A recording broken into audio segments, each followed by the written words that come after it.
Sandrine a son permis de conduire en poche depuis une vingtaine d'années. Pourtant aujourd'hui, elle a rendez-vous pour une leçon de conduite. Bonjour. Bonjour Sandrine. Lucien Montoussani. Mais le cours qu'elle va prendre est bien différent de ceux de l'auto-école. C'est un cours d'éco-conduite où l'art de rouler de façon économique et écologique. Le temps pour Sandrine de prendre en main cette grosse voiture dans laquelle elle se sent un petit peu perdue. Ce qui est perturbant en fait, c'est que je suis petite. Et c'est parti, Sandrine doit réaliser 2 fois un même circuit de 4 km. Pour le premier trajet, elle roule comme elle en a l'habitude. À l'arrivée, Lucien, le formateur, fait un premier bilan grâce à son ordinateur branché sur le moteur de la voiture. On a la consommation. J'arrête l'appareil et je vous dis que ça fait du 10 litres 2. 10 litres 2 aux 100 km pour le premier essai. En route maintenant pour le deuxième passage, en respectant cette fois-ci les consignes d'éco-conduite données par Lucien. Seconde déjà, troisième, réaccélérer, encore.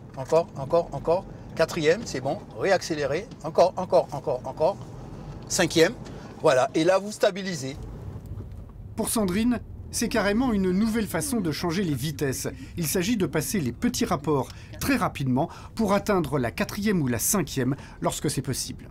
Première, seconde, troisième, on passe rapidement, c'est des rapports de transition, à la limite on n'y reste pas. À moins d'y être obligé parce qu'on est en embouteillage par exemple. Parce que 4e et 5e c'est plus économique. C'est les rapports les plus économiques. Autre découverte pour Sandrine, pas de point mort dans les descentes. Cela consomme plus d'essence que lorsque l'on garde une vitesse enclenchée. Il faut aussi couper le contact lors d'un arrêt de plus de 20 secondes. Éteindre un moteur chaud, puis le redémarrer, contrairement aux idées reçues, c'est plus économique que de le laisser tourner. Résultat, avec sa nouvelle façon de conduire, Sandrine fait baisser sa consommation. C'était 10,2 tout à l'heure, là ça fait 9,1. Elle a consommé 1 litre de moins. C'est bon pour le porte-monnaie et c'est aussi moins polluant. Émission de CO2, parce que lors du premier trajet, vous aviez émis 266 grammes de CO2. Lors du deuxième trajet, ça fait 238 grammes. Donc forcément, on consomme moins, on pollue moins. De prendre trop de mauvaises habitudes. Avec de tels résultats, Sandrine est satisfaite et son employeur aussi. Car la jeune femme est ici pour le compte de son entreprise, La Poste. D'ailleurs, cette voiture et l'organisme de formation lui-même appartiennent à La Poste, qui s'est lancé massivement dans l'éco-conduite. En quelques années, chaque postier de France a suivi la même formation que Sandrine.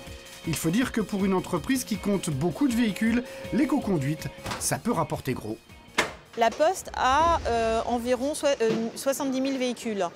Et ces véhicules font à peu près 1 milliard de kilomètres par an. En appliquant les principes d'éco-conduite, on a obtenu environ 10 millions d'euros d'économies par an.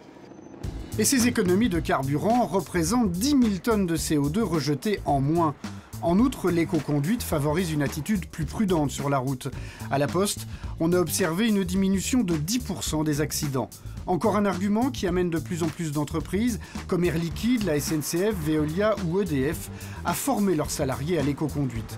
Avec plus de 100 000 accidents par an, la sécurité routière en milieu professionnel est un enjeu majeur. Les accidents de la route constituent la première cause de mort au travail.